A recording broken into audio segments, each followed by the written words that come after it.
آپ دیکھ رہے ہیں واسودیو شارٹس۔ جی فیصل چودھری صاحب جو عمران خان کے وکیل بھی رہ چکے ہیں، ان کو ان کی ٹیم سے یعنی عمران خان کی جو لیگل ٹیم ہے اس سے نکال دیا گیا ہے۔ اس بات کا بتایا سلمان کن رضا صاحب نے، جو محمد مالک صاحب کے پروگرام میں ARY میں شرکت کیے تھے، جہاں پر انہوں نے فیصل چودھری کے حوالے سے بتایا کہ انہوں نے پہلے بھی کوئی غلط ایسی بات کی تھی جس کا کچھ اور مطلب نکالا گیا، تو فیصل چودھری کو جو ہے وہ لیگل ٹیم سے نکال دیا گیا ہے عمران خان کے حکم پر۔ اس کے علاوہ فیصل چودھری صاحب ایک دوسرے پروگرام میں شرکت کیے ہوئے تھے عاصمہ شیرازی صاحب کے ساتھ، تو وہاں پر انہوں نے کہا کہ بیانیے میں عمران خان صاحب بہت آگے ہیں بیانیے کی جنگ میں، اور اس کے علاوہ عمران خان کبھی بھی اپنے بیانیے پہ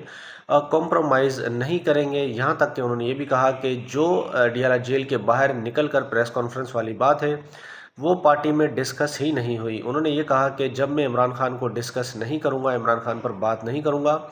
تو پھر میرا کیا فائدہ، پھر مجھے جھنجھنا ہی بیٹھ کر بجانا چاہیے، ایسا کہنا ہے فیصل چودھری صاحب کا۔